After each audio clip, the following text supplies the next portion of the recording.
There we go.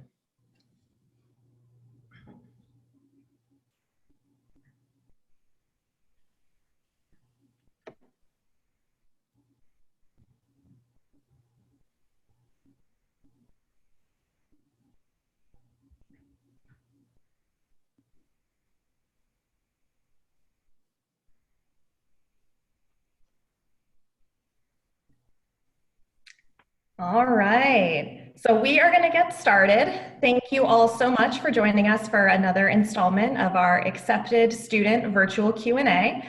For those of you that have done these before, welcome back.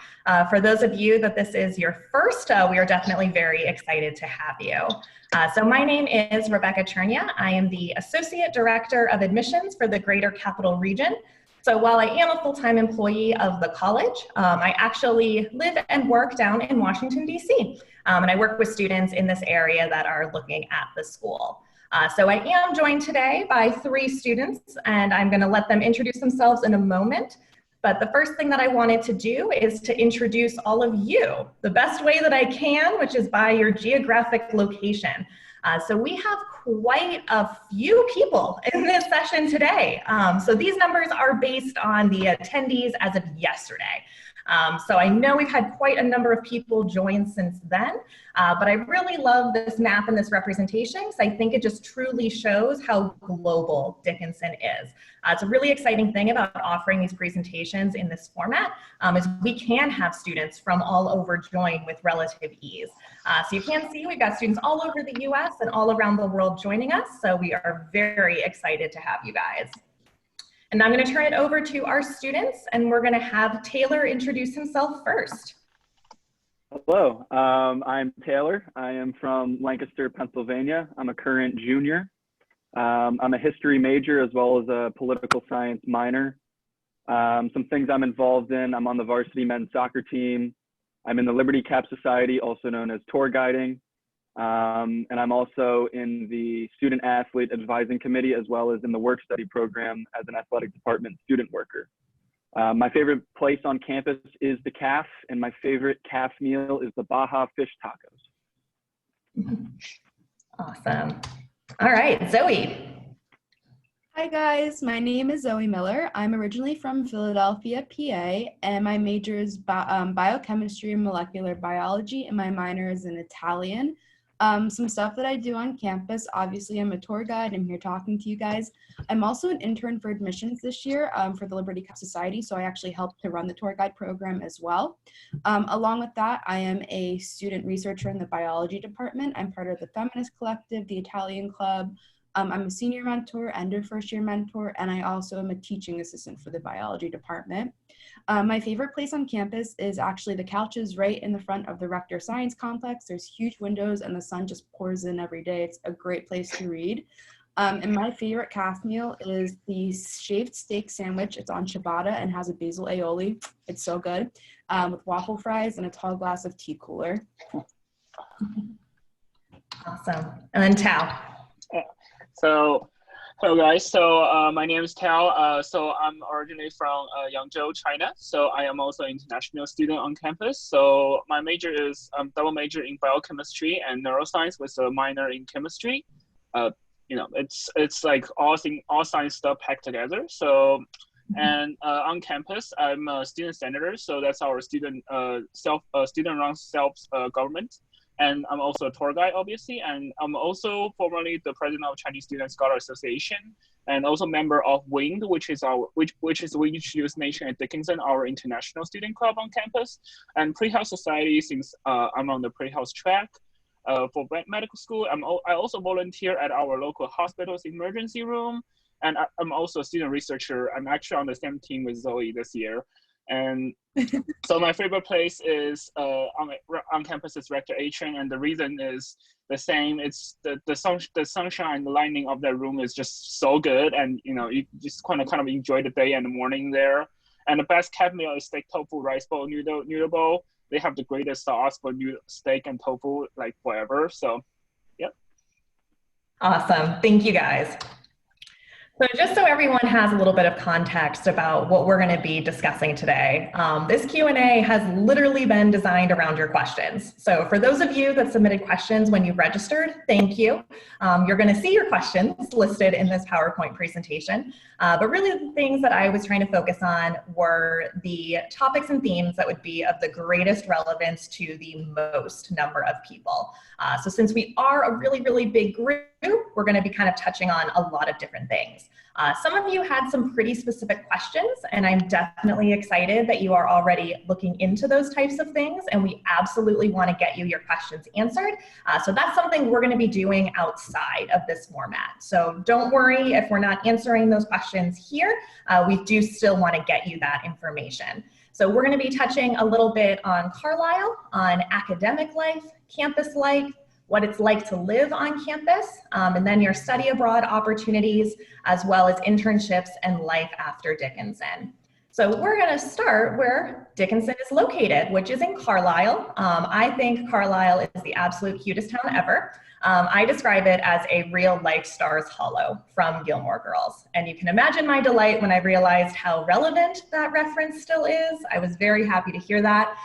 So I'm going to actually have Taylor kick us off and start talking a little bit about his experience within Dickinson and the Carlisle community as well. Yeah, so I found that Carlisle is a very close-knit community. Dickinson students are constantly interacting with local people who live in the town, eating at various restaurants, cafes, coffee shops, things like that. In my personal experience, I've gone to copious amounts of pizza places. There's the Pizza Grill. There's 3 different Massino's restaurants that I've tasted. Denim Coffee is amazing downtown. I think it might be pictured there. And then I think Zoe was going to get into a little bit of the rivalry between some of these restaurants, which is a cool experience we get to go through. So you probably noticed that it's weird to have the start of the Pledge of Allegiance on an ice cream shop, but if you come to Dickinson, that is not so weird. So I'm going to have Zoe explain what that means. Yeah, so it's actually really fun. There's actually an ice cream rivalry in Carlisle, and some people, including myself, are very passionate over it.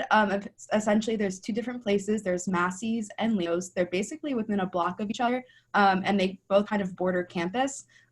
Massey's has more of like a frozen custard, and Leo's is more hard ice cream. And it's a very polarizing debate. Some people swear on their lives for Massey's. Some people love Leo's. I love Leo's. I like the atmosphere better. I think their chocolate products are better overall. I'm a big chocolate person, but it's really fun to just debate with friends. Sometimes events on campus will hold ice cream testings between the 2 places to see, which has the better ice cream, but it's an ongoing debate in the town of Carlisle. There's also some debates with pizza in Carlisle, mainly between Massino's and George's. Again, I think George's is the best because they have dollar slice day. But, it's up to you to decide which one you like. Taylor, you already revealed yourself to be the pizza connoisseur of Carlisle. So where are you in the pizza debate? I lean towards Massino's because I like to spice my pizza up a little bit. I like the buffalo chicken and the barbecue chicken over at Massino's. So that's where I stand. Excellent. And then Tao, how do you feel about both ice cream and pizza? Yeah, I'm the less minority party on this kind of things. Like I think, but like each store has their own like advantages and disadvantages. So I kind of feel in the middle. Like I go to both shops. So I'm the person who is like more peace mind toward this rivalry. That's a great place to be. Awesome. Thank you guys. Zoe, can you talk a little bit about your experience in Carlisle as well? What are some of your favorite places to go or things to do? Yeah. One of my favorite things to do, I do this weekly, is that I actually go to the crepe shop in town, which kind of doubles as a coffee shop. It's called Helena's. It's right on the main street. It's literally 2 blocks from campus, and I just camp out there for an afternoon and just do my work. It's such a refreshing change from like the library or the Rector Science Complex. Sometimes I get to see professors stop in or friends and chat. And just feel a part of the community. So that's definitely a favorite. I also love going to the Carlisle Theater. A lot of times they'll screen like independent movies there, a little bit after like their normal release date, but still they're screened in a small town. So I love going there. I was just there in February, I think, to see Parasite, which was an amazing movie. See it if you haven't. But it was really great to go to the old theater and see it. So Excellent. And then, and Tao, what is your favorite spot in Carlisle? So I'm kind of a foodie person. So my favorite spot on Carlisle is actually the Easy Noodles. So it's it's not the common ramen shop you would normally see on in other places. It's like a ramen shop, like a full store and like a full store and like an Asian cuisine store all bundled together, and they have the greatest bubble tea ever. So it's like it's really it's really a global cuisine place for a small town like Carlisle. And we also have like a Nepalian restaurants. We also have like a bunch of other. We also have like the greatest American style grill bar, the Brick. And so Carlisle is really a small place that's bundled with like a variety of cuisine choices. But Easy Noodle is my favorite, but you can pick your own when you come here. Awesome. Excellent picks all around. And I did, Yeah. of course, I'd be remiss if I didn't include a photo of my favorite place. I love the Grazery by campus. It's excellent if you just need a real quick, delicious, simple lunch. The Grazery is the place to go. All right, and then I should have mentioned this on the previous slide, so my apologies, but if you guys do have questions, especially related to what we're talking about at the moment, ask that in the Q&A section. So you're gonna see that down at the bottom of your screen, just so that we can make sure that we are answering those questions for you. Okay, so moving on to academic life at Dickinson. So I'm gonna have each of our students, they're gonna talk a little bit about what they're studying. I think we've got some double majors here, so we can answer that question, no problem. So I'm just gonna have you guys first start talking about your academics and what you're currently studying at Dickinson. So Taylor, we're gonna start with you. Yeah, so I'm a history major and a political science minor, as I talked about before. So I spend most of my time in Denny Hall, which is one of the oldest buildings on campus. Anything else you want me to talk about further with that, or? What has been your favorite class that you've taken so far? Ooh, good question. I took a History 204 research methods course where I was looking through the Dickinson archives. So we actually have our own archive in the Dickinson library on the basement floor. So I was looking through old artifacts, newspapers, oral histories, things like that for this research methods class. And I was investigating and researching Dickinson students who left for World War I and kind of some complications with that. So That's very interesting. Awesome. All right, Zoe, same questions to you. So my major, like I said, is biochemistry and molecular biology, and then my minor is in Italian, and those are two very different topics, which I can get into later. And I think my favorite class that I've taken so far, this is actually a very unpopular answer, but organic chemistry. People usually hate that and cry over it. I loved it. I'm very spatially aware, and I just loved learning the mechanisms and being in lab. Yeah, I loved it. That's very impressive. Yes, I had a number of friends who were science majors, and yes, they all cried over organic chemistry as well. So kudos to you. All right, Tao, same questions. So kind of similar to Zoe's answers, I'm also a biochem major, but I'm double with the neuroscience. And double major, for double majoring, you can pick something like that's widely different. That's the advantage of you having liberal education here, which is you have the space to explore different fields. But you can also do something like I did, which is using a biochem background to interpret neuroscience, the knowledge of interpret neuroscience perspectives, and the two majors kind of combine together, and it helps each other. So it's kind of a very mutual growth experience. And my favorite class was actually analytical chemistry, also very unpopular choices. Yeah, it was a class with a lot of dense labs and heavy data analysis, but it was very interesting to see in all kinds of natural products and natural products and services, the trace amount of chemicals you can detect and analyze and tell what's the information from those traces. Like, for example, we did one lab where, we detect the amount of chemicals on each country's currency and how that tells about each country's, social and, political environment. Yeah. Excellent. All right, so we have a question both on the slide and in the live Q&A, specifically about research and getting involved in research. So Zoe and Tao, I know you guys both have had some research opportunities. So Zoe, we'll start with you and just kind of how did you find your research opportunities? How did you get involved in that?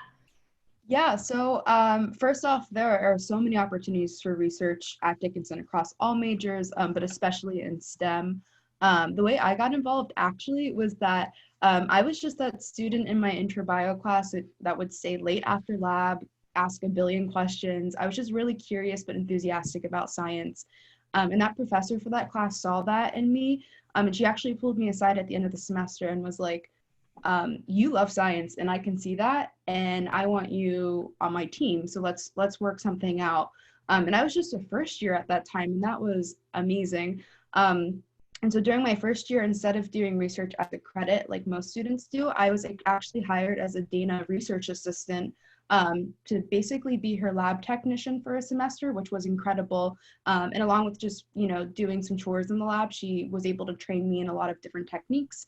So by my sophomore year, I actually officially joined her research team and started doing Bio 560, which is the credit for the research that you do at Dickinson. And obviously that sounds like a really special and lucky story, but things like that happen everywhere at Dickinson, and I'm definitely not unique. Professors are really just there for their students, and if they see something, there's great opportunities there. And so I've been with this professor, who's also my advisor, since I was a first year, working in her lab on various different projects and stuff. So. Awesome, thank you. Tao, can you talk about your experience with research as well and how you got started? Mm-hmm. Yeah, my experiences are more segmented than continuous, but I want to say that research is really probably the most important component of your academic life in Dickinson across any single major, because almost every major on campus requires some kind of research project upon your graduation.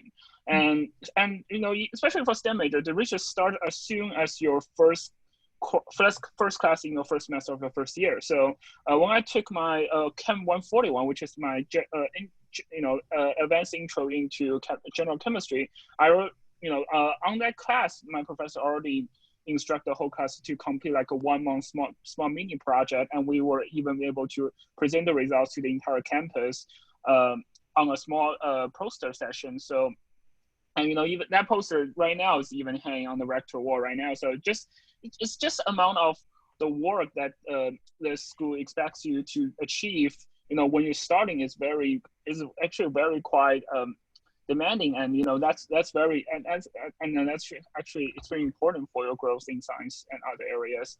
And so for my more long-term research project, so I did 2 summer research at 2 different medical schools across the country. I did my first one, which is a more lab-based project in University of Alabama, and another more clinical focused project in University of Massachusetts, which I'm going to also cover a little bit on the internship part when we move on to the later slides. But I just want to say Dickinson definitely encourages students to start summer research as early as possible. That's just kind of across the curriculum when you start your courses in the science department, and the professors are really encouraging you, and they're writing all kinds of recommendations for you to apply. And that really helps when you start to run your own research, which I started this year with the STEM professor. Zoe was working, and I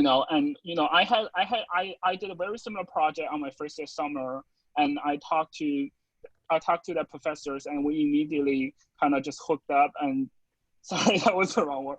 We kind of immediately just kind of find the common ground, and we started to kind of work together. And this is the benefit of being in a smaller broad college, is that your professors knows you, your professors. If you really want to do something, learn something, just go ahead and ask them, and if you have some background in that area, that will be even help much more than usual. So yeah, so definitely an experience, easy to attain and easy to achieve a lot of stuff. Yeah. Gotcha. Thank you. So a question that's appeared both in the Q&A and is also on the slide as well is, how easy or challenging is it to double major? Who would like to take that one? Yeah, So I double major in something that's seemingly kind of difficult, which is biochem neuroscience. But I would say double major is definitely not a very difficult option as a Dickinson student here. You could the design of each major actually allows you kind of have the space and time to choose a secondary path along the way. I mean, you could do something for biochem neuroscience. This is two very similar majors with different focuses in terms of curriculum. So a lot of the courses can be shared together. So it's actually not that hard to complete a double major. But if you're choosing something vastly different, like for example, biochem political science, I have a friend who do chem and political science, but that's also doable. Because you have 4 years, 32 course load here, and I think each major the major courses only fits around half of that. So it's definitely doable. And you have advisors from both departments. You have advisor from chem department, you have advisor from political science department, and they're going to work together to help you find how you best work towards that goal of double major. Yeah, definitely. I think that's what's really great about the Dickinson curriculum model, is that it is so interdisciplinary. So it's not necessarily as challenging as you might expect to double major, whether those two things are related or not related. Taylor, I want to turn it up to you to start talking kind of about average course workload and rigor. I know you have a lot on your plate. I know you have a lot to manage. So I kind of want you to talk a little bit about that, and then any sort of academic support opportunities that you've received. We have that question is in the live Q&A. Yeah, so being a varsity athlete, I've definitely found it at times to be a bit challenging to work through time management and things like that. But for me, in my experience, my coach will send out my soccer schedule. We actually just got it about a week ago. So I've already begun drafting emails to my professors for classes that I'm taking next semester to let them know if I won't be able to attend a certain class. It's very rare that this will happen. That'll usually happen if we have a midweek away game or something like that. But in my experience, all the professors have been super accommodating. And this goes for any on-campus activity. It's not just sports, it's theater, it's other things that students are doing on campus where they have other obligations. So professors wouldn't like you to miss class, obviously, but they're accommodating and allowing you to make up the coursework and do things like that. One of the most beneficial experiences I had was coming in as a first year. You're assigned your first year seminar. And with your first year seminar professor, that becomes your academic advisor, at least for the first semester. So I had a call with my first year advisor, and he recommended courses I should take. He found out what I was interested in, what I was thinking about possibly for majors and minors and things like that. And he worked through a schedule with me. And that was really helpful to ease the transition from high school to a college setting where I was a little intimidated about courses, how much work was required for those courses, things like that. So. Awesome. Has anyone had the opportunity to take advantage of like the writing lab or math tutoring resources? Anyone use those? All right. Zoe, do you want to talk about that? Yeah, so my minor's in Italian, and obviously that is not my native language at all. And so coming to Dickinson, I started completely from scratch at the 101 level taking this language. In fact, I thought I was just going to blow through it for my language requirement, my distribution requirements, but I ended up loving the language, loving the culture, and knew that I wanted to minor in it. But in Italian for the minor, you have to, write papers, especially as you move up through the levels of classes. And so oftentimes in the beginning, I would turn in these papers that I knew had really powerful content, but I would get them back and the grammar was a mess. And I'm like, oh man, what should I do? And my professor was like, dude, we have this awesome resource on campus called the Multilingual Writing Center, which is located right in the library. You can take an English paper there, any foreign language paper. You can even take a lab report, anything like that. It is student run, so they're all student tutors, but these students have taken a semester's worth of classes just to work in the Writing Center, and they're paid, so they're really serious about their job and really knowledgeable. And so I started taking my papers to the Italian tutor in the center, and we would work together on correcting my papers and even fixing some content things. And along the way, just, you know, sitting there with the tutor, I was learning so much more about grammar, even more than in class. And so once I started doing that, my grades just kept getting higher and higher on these papers. And it was really amazing. And it got to the point where I was finishing up my minor and I didn't really need to go to the Writing Center anymore because I just learned so much about sentence structure and conjugation and all of that. So it's been a really useful tool for me, just, you know, to boost my grades, but also just to learn more about the grammatical things of Italian. So. Excellent. So I know we kind of touched on this question a little bit kind of across like the research opportunities or the way in which you guys have reached out to your professors when you've, you know, needed schedule changes or anything like that. So just kind of, I guess, to talk a little bit more about how easy is it to establish relationships with your professor. So I want to see if I can have all three of you answer this one, and we'll start with Taylor. Yeah, so a great opportunity Dickinson offers and professors offer is office hours. So usually 2 to 3 times a week, professors will have office hours for their classes. So for me, if I were to miss a game or something like that, or sorry, miss a class or something like that for a game, I would go to my professor's office hours, catch up on any work, discuss readings, things like that. There are also great resources where if you're thinking over an essay topic or you didn't understand something or you're prepping for a quiz or an exam, professors are available during a designated block where they can help you with pretty much anything you need.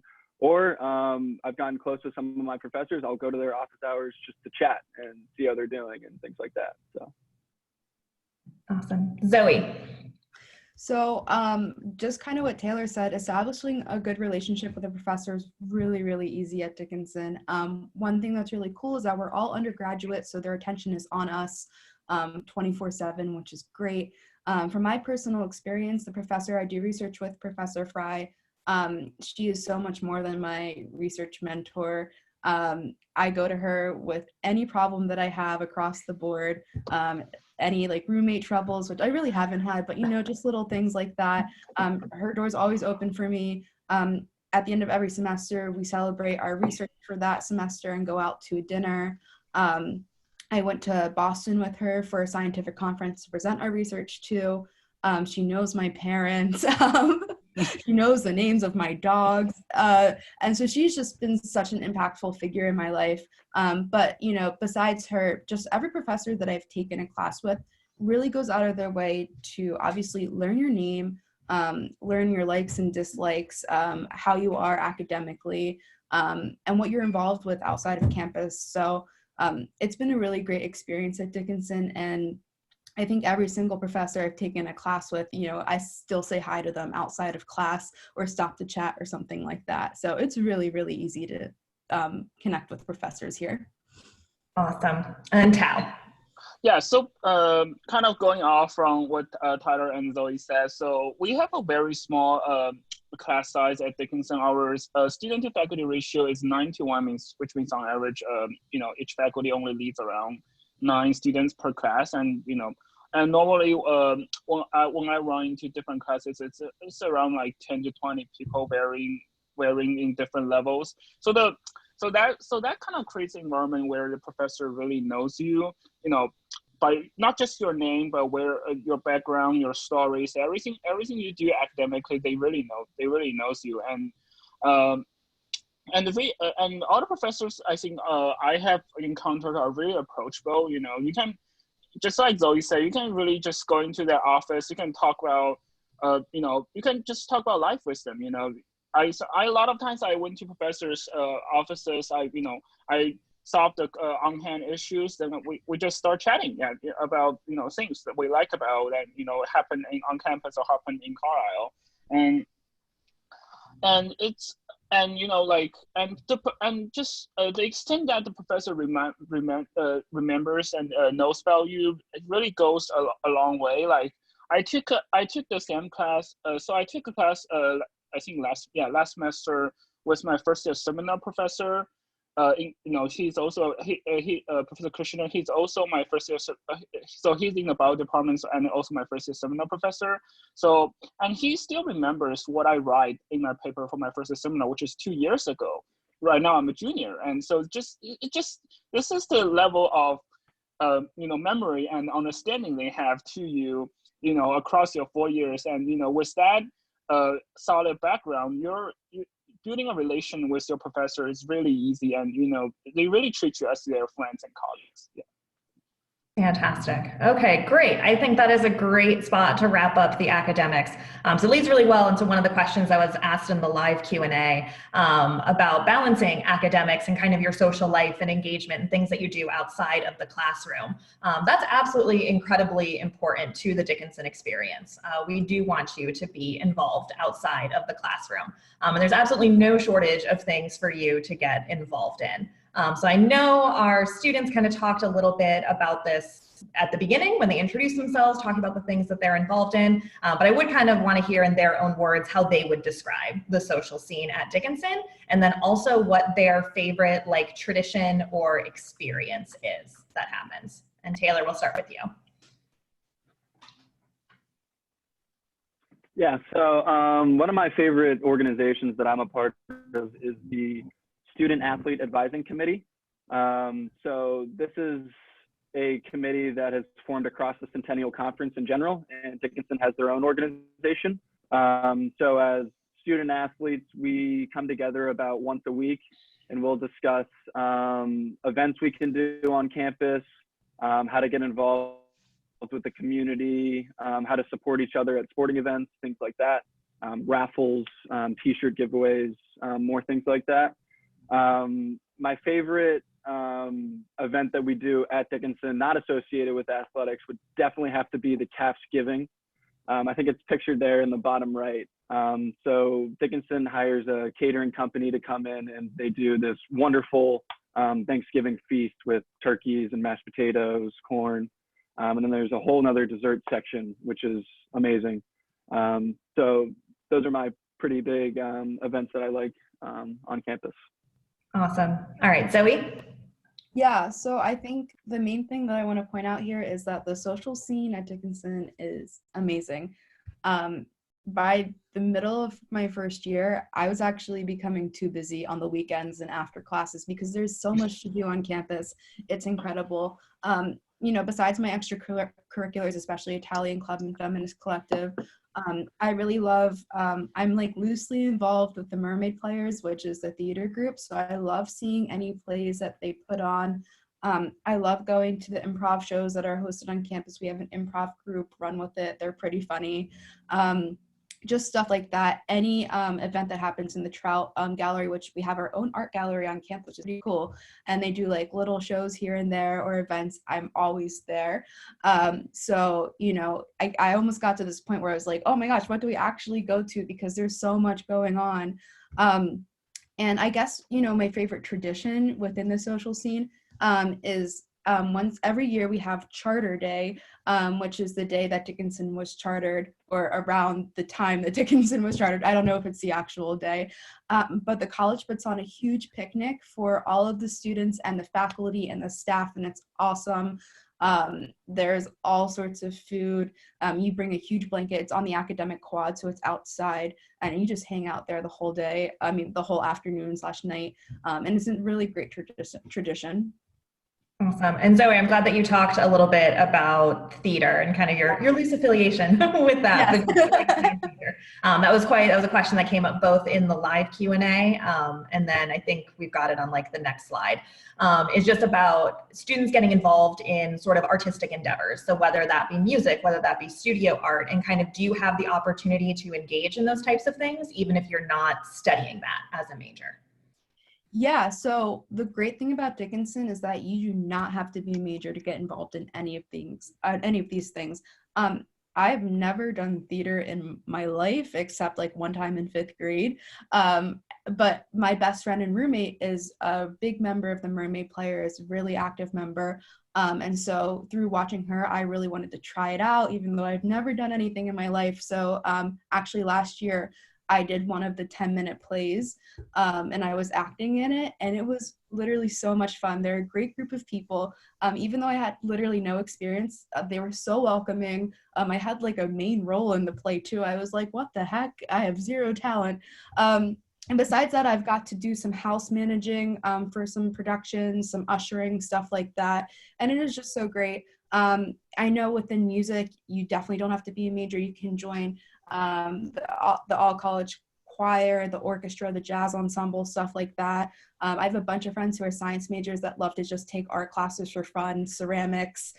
So it is so easy to get involved in arts and music at Dickinson without, being actually academically committed. So you definitely have that option. Awesome, thank you.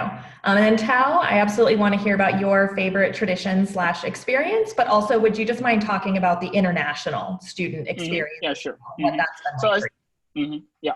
So I think Tyler and Zoe cover a lot of grounds on the athletic and the art and kind of the artistic aspect of student life. So I kind of just want to talk about the culture and the global aspect of Dickinson's student life. So Dickinson's absolutely a global campus, and this is a very important consideration when I, as an international student, choosing Dickinson as my final destinations. And so, like just for a couple examples about how you as an international, how I as international students was feel on campus. There's a lot of great examples. Like we have. Okay, we have clubs that we have like international cultural clubs that's covered almost any international student groups. Almost every international student group on campus. We have the Chinese Association, the Vietnamese Association. We also have the Arabic Culture Club. And we also have the more general We Introduce Nation at Dickinson, which is our major international student clubs, where I think where we present each culture and each culture that's present on campus every week throughout the semester, just to kind of let people know, where you've come from and your kind of the background that's that might not be aware to other people. And another great example is that even in cafeteria, the menu is they're doing this global cuisine thing, so you can try out different food from different countries every week. Almost not even just every week, like every day they're doing different styles, from Italian to Asian to Caribbeans, all kind of stuff you can try out. And really just the events, and they're just like the level of understandings among your peers or colleagues to your culture is kind of unparalleled to other schools, because Dickinson has a great study abroad programs. So 60% of your colleagues and peers are studying abroad in another country intensively for 1 year. So for example, like when I first come to Dickinson, I joined the wing, and they assigned big and little programs. Basically, it's like a peer mentoring program. And my big was actually a Chinese minor who actually studied abroad in China last year. So he can literally sometimes just talk Chinese to me, and I could just talk Chinese back. This is just kind of an example of the level of understandings between students you can reach if you are an international student here, and this is really just a friendly environment. Yeah. Oh, that's great. Thank you. Zoe, a question that came up quite a bit was about what Greek life is like on campus. So would you mind talking about that a little bit and kind of the differences between some of the fraternities and sorority organizations we have? Yeah, so my favorite thing about Dickinson is that if you are interested in Greek life, we definitely have that on campus.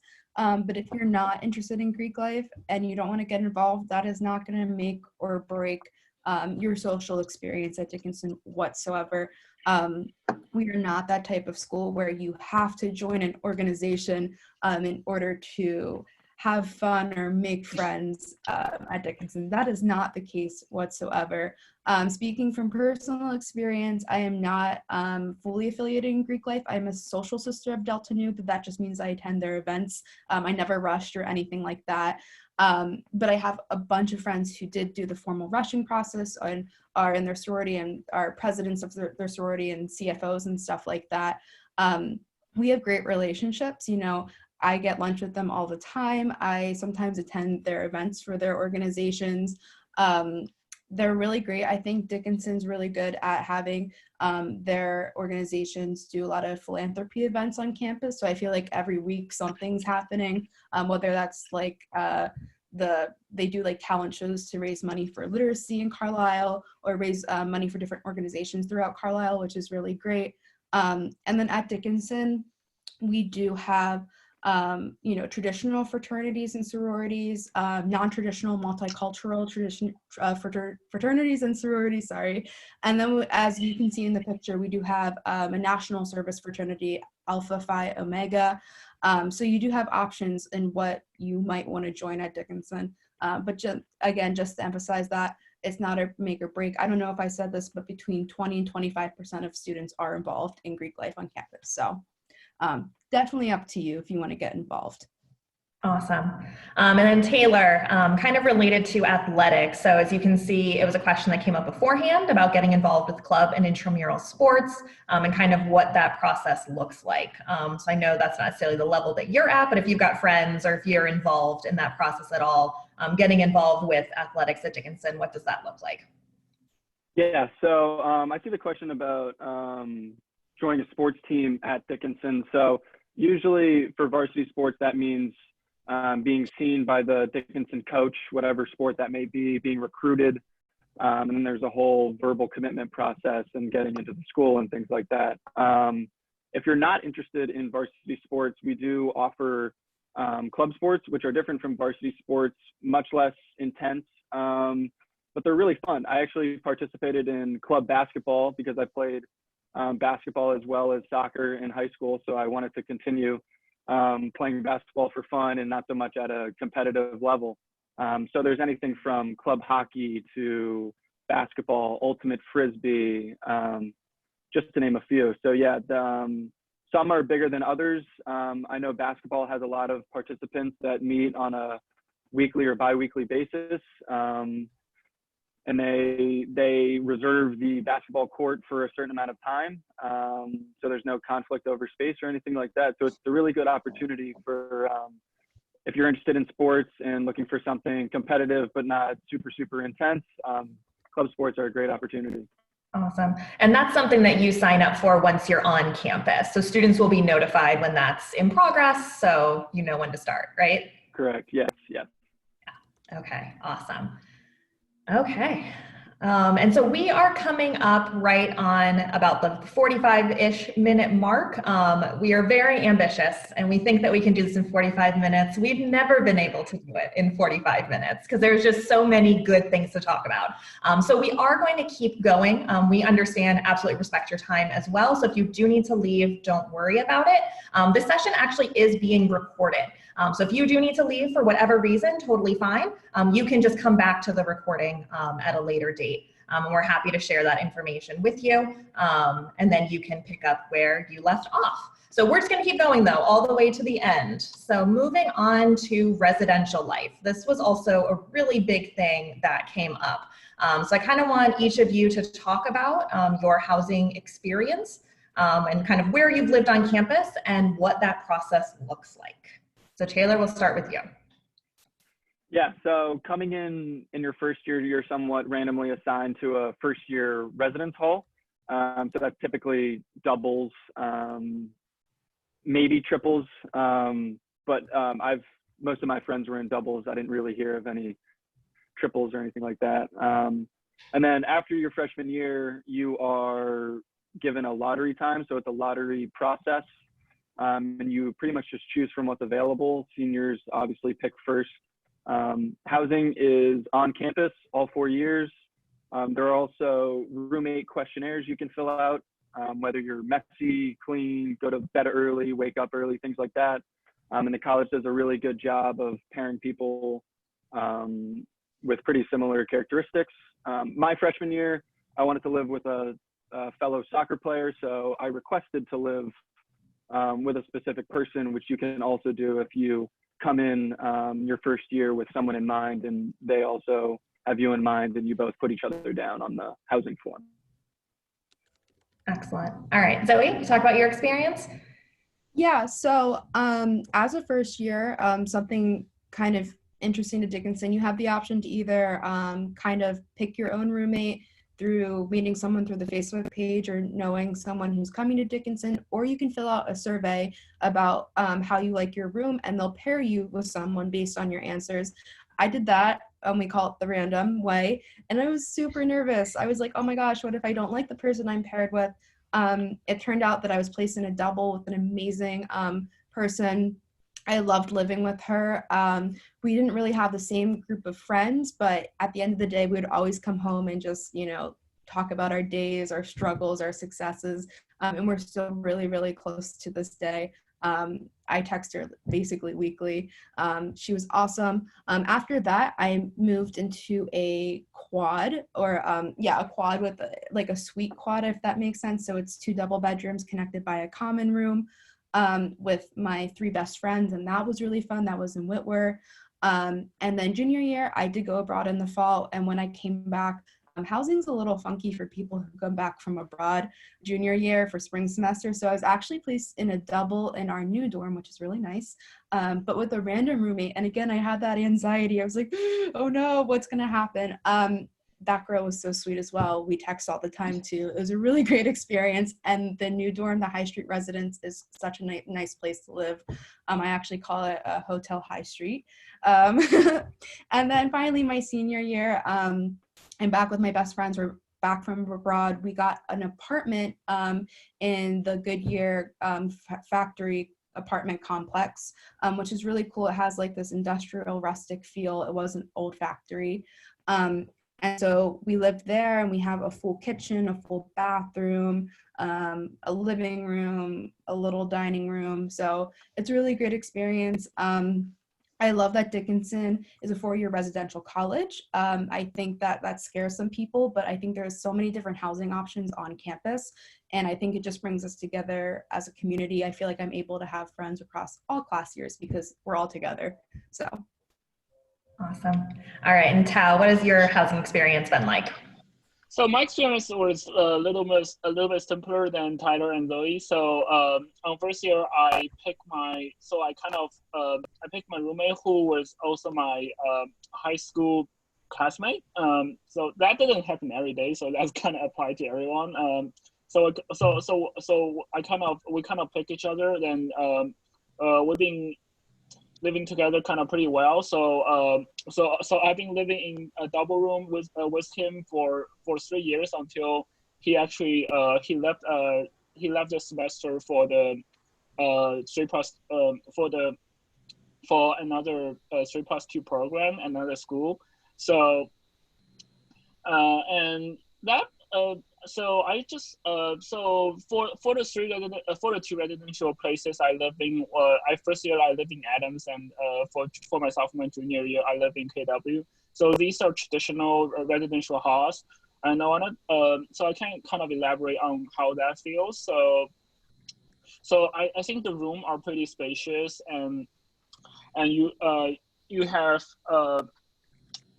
so you have like a common room, a laundry room, and the communal kitchens, and you have like microwave, fridge, and like a cooking stations and everything. And KW has the best common room I think ever on Dickinson. So it's living in a residential hall is definitely not a terrible experience.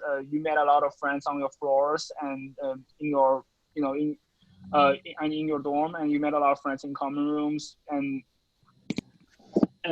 so on. And I also kind of I think another interesting thing Dickinson offers kind of stand out is the special interest housing. And we have the international housing where designed for people from different places or interesting different cultures to kind of live together. Or we have the Russian house, the classics house, and so for people of different interest areas. We also have I think there's a picture on the presentation, the tree house, which is our sustainability house, where if you're interested in a more in a very sustainable way of living, and try out how do you conserve energy in your everyday practice, in your everyday life, you can definitely choose the tree house or the dog house if you are interested. If you are interested in taking your own pet on campus, you can definitely do that if you chose to live in a dog house. So definitely a variety of choices for different people with different interests. Yeah. Yeah, thank you. I'm really glad that you talked about special interest housing because yes, you can see from the photos that the treehouse looks quite a bit different from the High Street residence hall. And I think that is just a really cool experience that Dickinson offers, is all of those different types of special interest houses. So I think that that is super cool. I know you guys talked about this a little bit kind of earlier on. You know, we're kind of all about the food. It must be right because we're coming up on lunch right now. But how do you guys feel about the meal plan and what you've had access to, and how satisfied and sustained have you been during your time at Dickinson? Taylor, we'll start with you. Yeah, so the meal plan is, there's generally two basic meal plans. So one is the Any 20 plan, which first years are automatically placed on first semester freshman year. So that's 20 swipes a week. So that's anything from one swipe in the calf is all you can eat. A meal with a side and a drink in the Corey is also one swipe. So what constitutes one swipe kind of differs on which dining location you're at. But then there's the flex plan, which is more of a point-based per semester system where you get flex points, which is typically used in the calf. And then you have dining dollars, which are kind of set meals in certain locations, and then well as a declining balance, which is either used in the bookstore for bookstore needs of any variety, and then also in the Devil's Den, which is kind of like our own little convenience store. So I'm on the flex plan, so I like to go to the D-Den pretty often, grab a to-go coffee or a bag of chips to go and take to class. So I prefer the flex plan, but either plan is great. I think for first years, having the Any 20 plan is a little less intimidating. You can really kind of see ahead and see how you're doing on swipes, and you don't run out. So yeah. Awesome. And Zoe and Tao, is there anything else you'd like to add to that? I have never gone hungry at Dickinson ever. I feel like I'm really well fed. I actually am a really picky eater. So coming to college and kind of having the CAF and other dining locations kind of dictate what I eat was a little scary for me at first. But honestly, Dickinson, like what Tao said, how they offer a lot of world cuisines has opened up my taste palette quite a bit. I've tried a lot of new things. I'm never hungry. If anything, I eat too much. Like I said, my favorite is the steak sandwich. Other favorites, I love macaroni and cheese day, falafel day. The dessert bar is amazing. They have a beautiful salad bar. I am always just like, that was a good meal. So yeah, and just like Taylor said with the different meal plans, this is a little embarrassing, but I am a senior and I am on Any 20, which is typically a meal plan that first years are on.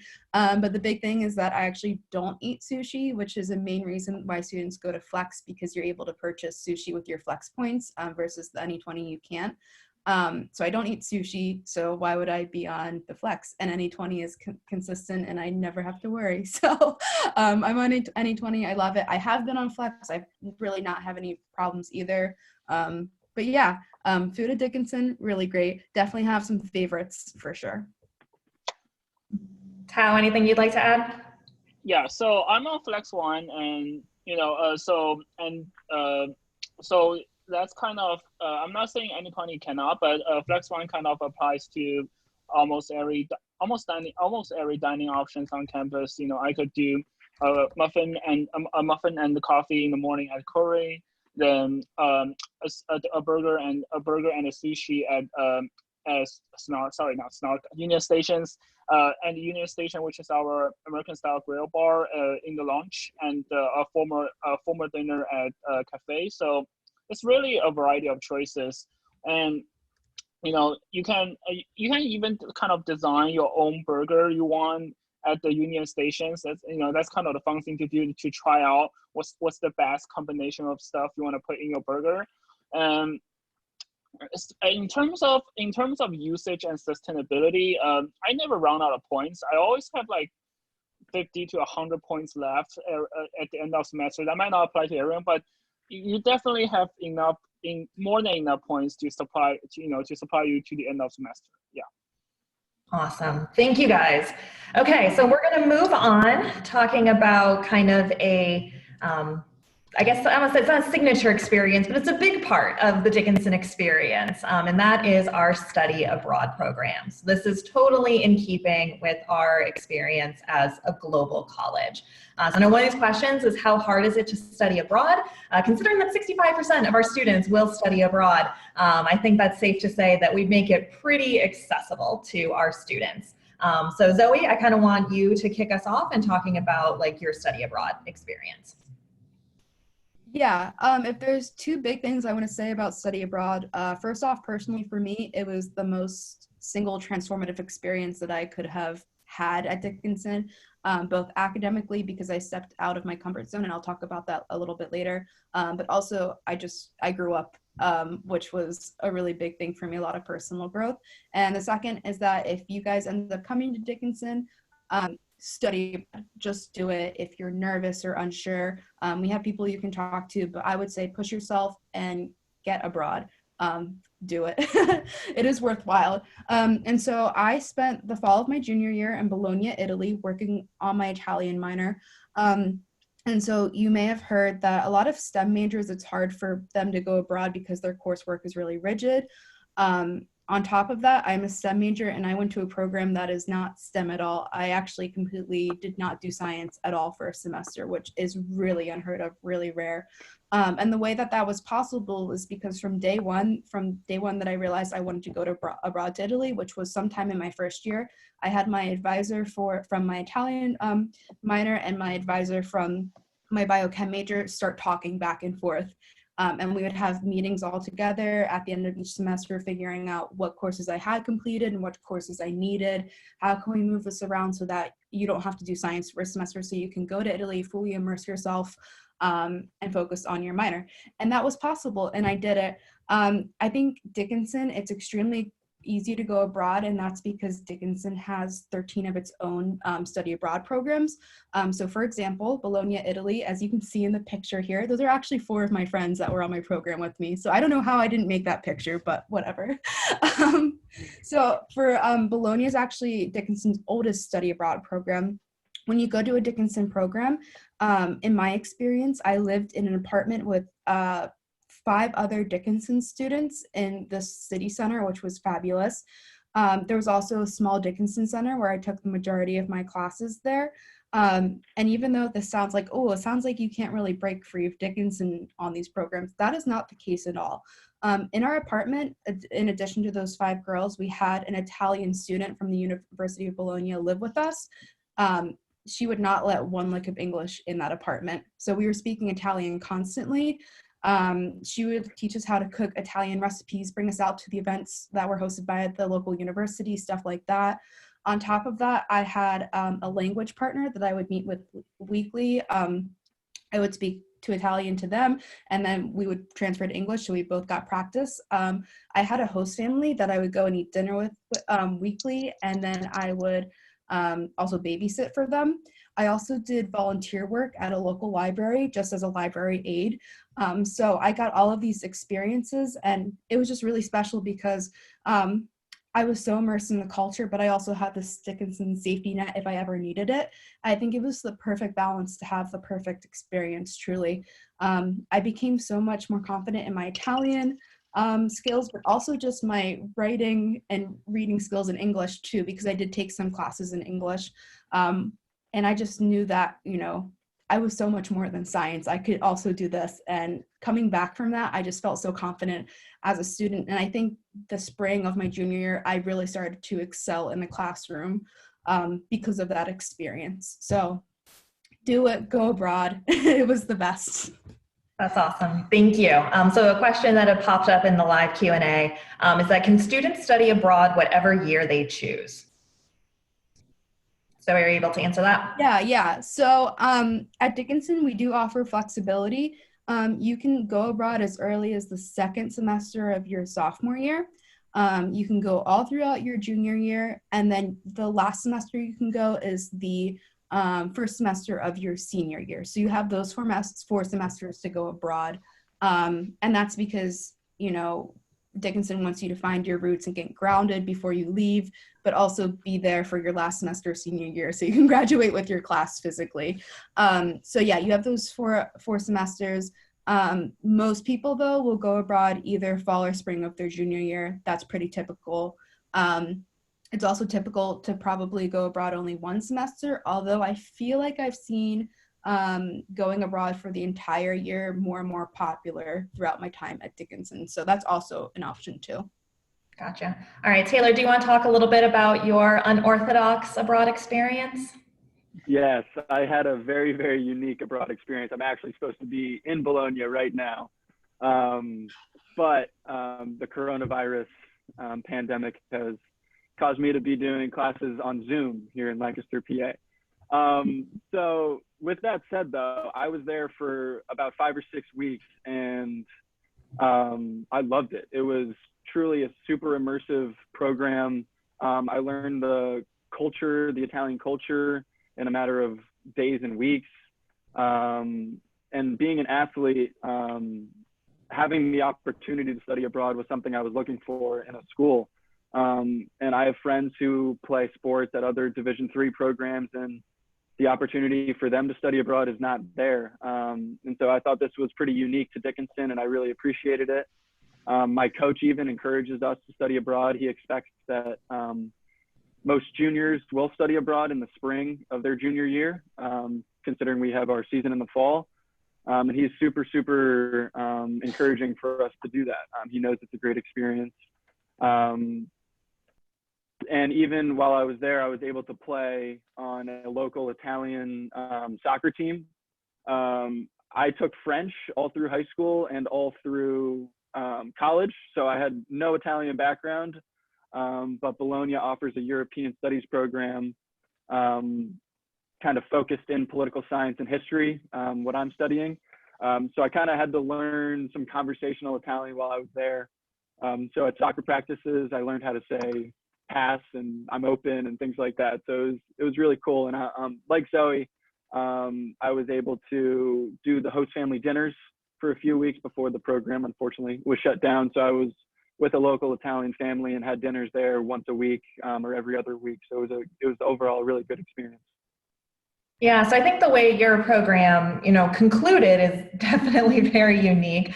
But, I think it definitely is kind of a good opportunity, though, to see how Dickinson responded in that moment. So, the fact that you were in a different country, that was making the news quite a bit.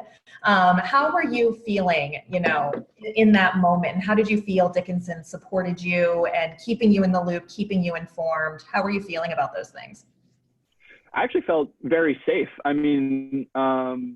So there's at least one Dickinson professor who is there in Bologna, and I think they alternate every 2 years. So Professor Wolf of the political science program was the director there. So it was really nice to have someone from Carlisle, from Dickinson there with you in Bologna. So you definitely felt safe, someone who spoke fluent English, obviously. And then obviously at the Dickinson Center, as Zoe talked about, there were 4 or 5 staff members who were contacting us on a daily basis. And then once things started to get a little iffy, the actual college in Carlisle would email us once or twice a day, at least, keeping us updated, whether we would be doing online classes that week in Italy, if we would be coming home. So when we got the notice that the program was shutting down, I didn't feel like I was thrown into this big panic of, oh, I'm on my own, I have to find my own way home. They really helped us. They reimbursed us, the college did, for some of our flight expenses. So I felt their full support, and I heard from other programs from other schools, unfortunately, that they were not as supportive, and they were kind of like, you're on your own, figure out how to get home and get your credits. But Dickinson was super, super helpful in implementing how I could get my credits for the semester through online means. And this was before they had shut down other programs, but they were still putting in places for us to live on campus in a few weeks after spring break, where it would be safe to come back. So I felt very supported by them, and I really appreciated that. Awesome. Thank you so much. Okay, so we're going to move on to the last official slide. We are kind of butting up against our maximum time, so I want to make sure that we can talk about this. And this is kind of like about a little bit after life after Dickinson. So just in terms of career outcomes, and then the sort of thing that goes along before that is internships. This was a question that I did see pop up in the live Q&A, and it came in beforehand as well with the registrations. So I know some of you guys have done internships already. So Taylor, I believe you've done an internship. Reading that correctly? I have not. You have not. It's Zoe. Zoe, you've done an internship. Yeah, both me and Cal have done an I'm going to have internship. you kick us off just talking about your experience with an internship. How hard was that to find? And what were some of the things that you got to do and experience when you were there? Right. So the main internship that I've had for the past 2 summers now has been doing research at the Children's Hospital of Philadelphia. They have this really great program called CRISP. I forget what those letters stand for, but it's for students who are interested in childhood wellness, both on the research side of things and the clinical side of things, which was really unique. And so I knew I wanted to do research outside of Dickinson just because in general, the labs at Dickinson are a bit smaller, and in real life, when you're working in a lab, they're bigger. And so I knew I wanted that experience and kind of needed that experience. And so at the spring of my sophomore year, the biochem department actually emailed out this long list of internships that applied to us. And I saw this one, the CRISP program through the Children's Hospital of Philadelphia. And I was like, this looks really hard to get into, but let me just try. Let me tell them about my research and all of that. And I did not think I was going to get that at all. In fact, I had lined up to do research with my professor over the summer at Dickinson because I was not hopeful at all. They ended up calling me and wanting to interview me. And at the end of the interview, they offered me the spot. And I was blown away. And I told my professor, and I was like, I don't know, I already committed to you. She's like, this is the Children's Hospital of Philadelphia. This is a prestigious program that only 25 students get into. You need to go. And so having that push was so meaningful to me because in that moment, I knew that my advisor wanted what was best for me. So I ended up doing the program that first summer. It was amazing to be in that lab and get to go there every single day. I worked in a lab that focused on cytoskeleton motility in cells in the context of stem cells transplants, there we go. And it was so great. At the end of the summer, I got to present my research on a poster with all of my other people in the internship and a bunch of doctors and PIs got to see my work and stuff like that. So that was great. At the end of that summer, I knew I wanted to go back, so I actually reached out to the lab again, and they were just like, yeah, come back as a research assistant outside of the program. So I was able to do research there for a second summer, and that was great as well. That was when I really got independent with my skills. And so from that experience, I actually came back to Dickinson this past fall, totally just mostly independent in the lab, so much so that I started to begin an honors project at Dickinson, an honors research project. And just my experience there has been so transformative as well. So much so that I was actually accepted to the University of Pennsylvania for graduate school for a PhD in pharmacology. Which was amazing. And I definitely, I'm definitely so thankful for my research experience at Dickinson and at the Children's Hospital of Philadelphia, because I feel like that combination really just set me up in a good place. And I am really excited to start grad school and get to be a scientist full time. So that is my experience. I think it's really accessible to find internships through Dickinson. And get them. Dickinson has a great reputation, especially in Pennsylvania, for being a really prestigious liberal arts school. So I think, if you really put yourself out there and try and take those chances, I think really good things will come out of that. So awesome. Thank you and congratulations. That is thank awesome. you. All right. And Tao, I think you've had an internship. Yep. So it's policy-wise, it's not very easy for international students to get internships in science areas due to NIH and the NSF guidelines. But just Dickinson, Dickinson alone provides me a lot of support and help to find internships outside campus. So I started interning. I started interning from the first year summer to do research. Actually, ended up doing 2 internships in two different medical schools. Then I'm gonna do on-campus research this year, hopefully, if things goes well with the COVID-19 situations. And I just want to say, like, as an international students finding research outside my own institutions, Dickinson provides me like literally tremendous of support. Like, for example, I usually find internships through like a list provided by the by Click. So that's Center for okay, here we go. That's the Click, which is our Center for advising internship and lifelong career. Yeah, I got that. Yeah, Got lifelong it. career. And the pre-health and the center's pre-health advising program, which gives every pre-health students like a complete list of medical research programs in almost every institution across the nation. And I can just kind of just go down the list and find out what program kind of applies to my status. And both of my internships during the summer are actually funded by Dickinson's internship grant, which is the Dickinson fund you to do the gives you money to do the internship if your internship doesn't pay you or gives you very low pay, and to support your living and traveling expenses due to your internship. And that just really, that's really a great opportunity and a platform to support you to do more things in the summer. Since we're not earning an income as a student,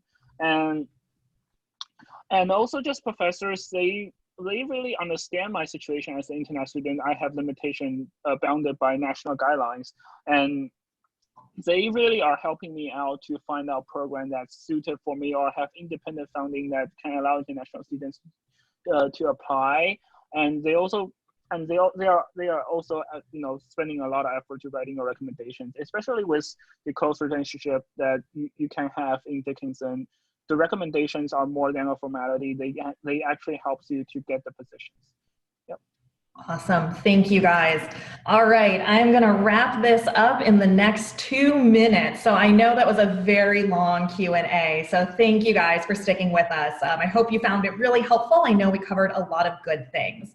So just some things I wanted to make you aware of things that you can do as next steps or other ways to engage with Dickinson. Is definitely join the Class of 2024 Facebook group. It's a very active group, and it's just a really great way to connect with other students who are looking at Dickinson as well.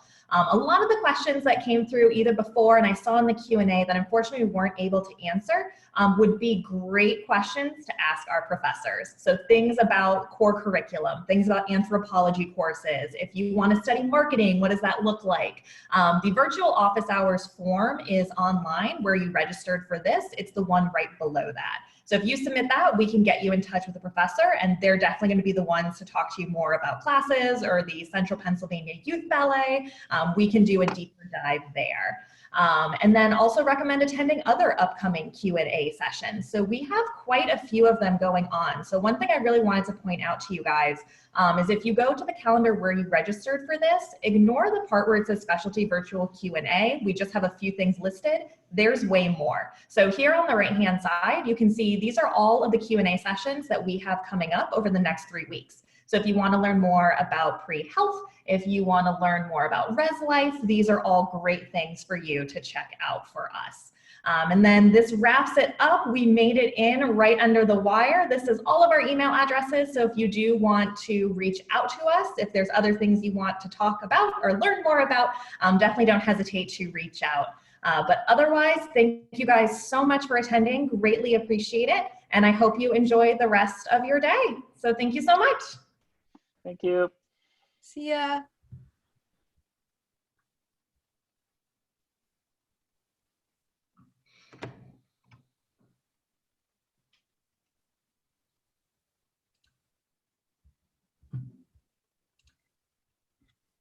Okay.